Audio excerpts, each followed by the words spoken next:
Shalom Bapak Ibu Saudara-saudaraku yang dikasihi Yesus Kristus. Selamat pagi, kita masih bertemu kembali dalam renungan buat kita hari ini. Semoga renungan firman Tuhan ini akan meneguhkan dan menguatkan kita untuk menghadapi beban dosa, menghadapi beban dunia ini, dan kita dimenangkan untuk Kristus. Amin. Bapak Ibu Saudara-saudara, firman Tuhan yang menjadi renungan buat kita hari ini yaitu yang diambil dari Matius pasal yang ke-11 ayat yang ke-29. Tetapi sebelumnya marilah terlebih dulu kita menyerahkan hati dan pikiran kita untuk diterangi oleh Roh Allah. Mari kita berdoa. Kasih karunia dan damai sejahtera dari Allah Bapa dan dari anaknya Tuhan Yesus Kristus itulah yang menyertai hati dan pikiranmu sekalian. Amin. Bapak Ibu Saudara-saudara, Matius pasal yang ke-11 ayat yang ke-29, tetapi saya mau baca dari ayat yang ke-28. Dikatakan demikian. Marilah kepadaku semua yang letih lesu dan berbeban berat, aku akan memberi kelegaan kepadamu. Pikulah kuk yang kupasang dan belajarlah padaku, karena aku lemah lembut dan rendah hati, dan jiwamu akan mendapatkan ketenangan. Demikianlah firman Tuhan.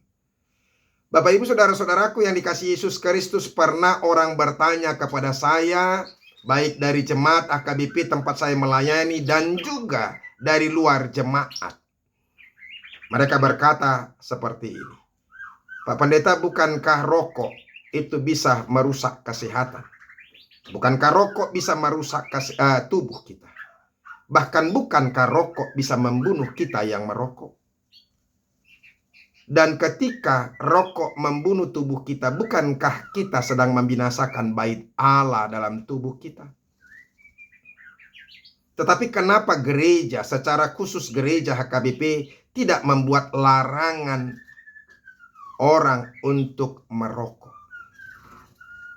Saudara-saudaraku, saya mau mengatakan kepada kita, dalam kehidupan orang Yahudi, ke-10 hukum Taurat itu sudah mendapatkan keturunan yang begitu banyak, bahkan sampai 613 hukum dan aturan.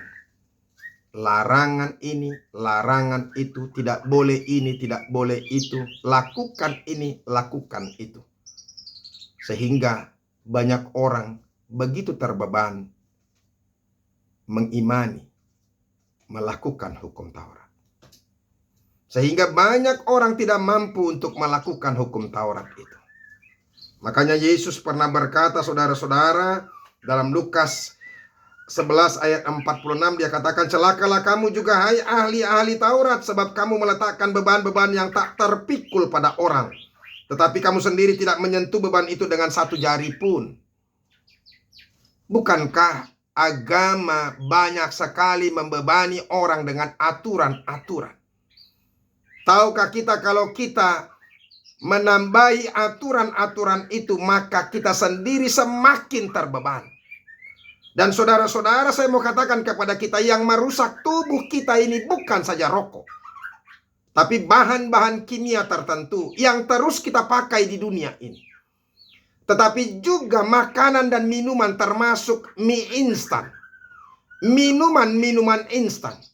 Bukankah kita memakan dan meminumnya? Minyak wangi dan sebagainya. Bukankah kita memakai minyak wangi yang notabene juga bisa merusak tubuh?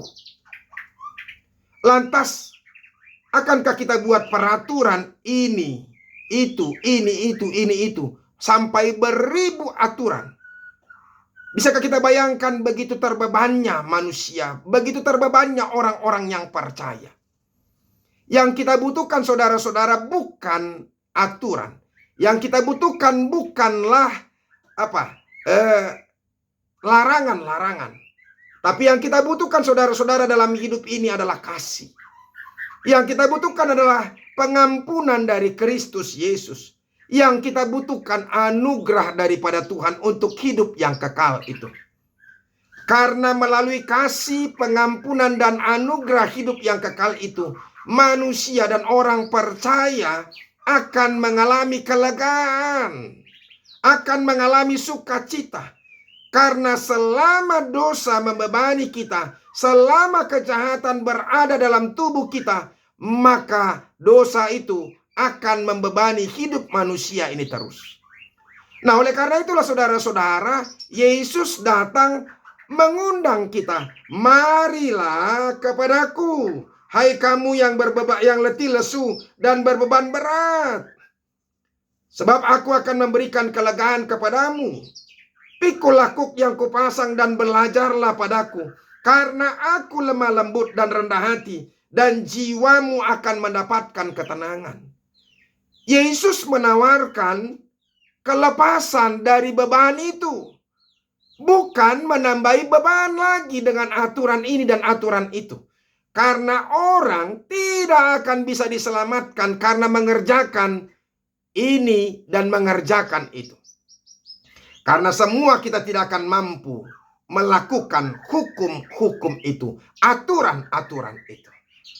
Nah, oleh karena itu saudara-saudara, ketika kita datang kepada Yesus Kristus yang melepaskan kita dari dosa-dosa kita, yang membebani kita, kita tidak membutuhkan lagi aturan-aturan itu. Pengampunan yang kita butuhkan, kasih Kristus yang kita butuhkan. Sehingga ketika kita tinggal dalam kasih Kristus dan tinggal dalam pengampunan, maka kita tidak akan terbebani lagi. Dan beban yang diberikan Kristus kepada kita bukanlah beban yang berat, tapi beban yang begitu sukacita. Karena apa? Karena kita diperintahkan dibebani untuk mengasihi orang-orang sama seperti Kristus mengasihi kita.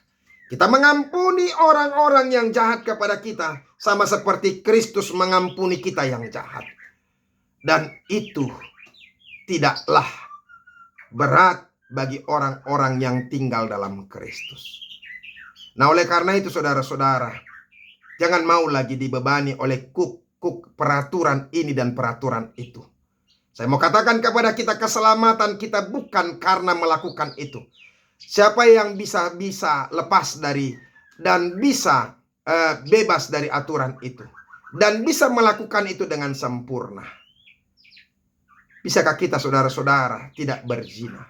Bisakah kita saudara-saudara tidak berdosa? Bisakah kita tidak menipu, tidak berdusta, tidak mencuri, tidak membunuh?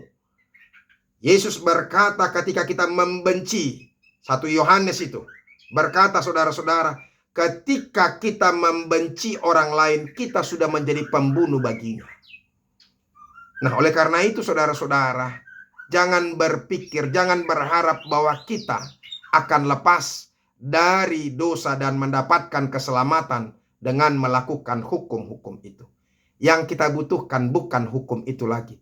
Dan jangan tambahkan hukum itu yang semakin membebani kehidupanmu. Tetapi apa? Datanglah kepada Yesus, kelepasan dari beban dan dosa itu akan engkau rasakan. Sehingga engkau boleh hidup dengan damai sejahtera, sukacita bersama dengan Tuhan. Semoga firman Tuhan ini memberkati kita. Mari kita berdoa. Terima kasih Tuhan untuk firman-Mu yang begitu indah. Kami diingatkan kasih pengampunan-Mu itu yang melegahkan hati kami. Karena Engkau adalah Allah yang lembut, Allah yang penuh keramahan dan sukacita. Terima kasih Yesus. Amin. Bapak Ibu Saudara-saudara, kita sudah dengarkan firman Tuhan. Jangan lagi mau dibebani dengan aturan-aturan duniawi. Tapi mari kita datang kepada Kristus sebab dialah yang memberikan kelegaan kepada kita. Tuhan Yesus memberkati. Sampai kita ketemu hari Senin yang akan datang. Besok mari datang ke gereja. Tuhan Yesus memberkati. Salam.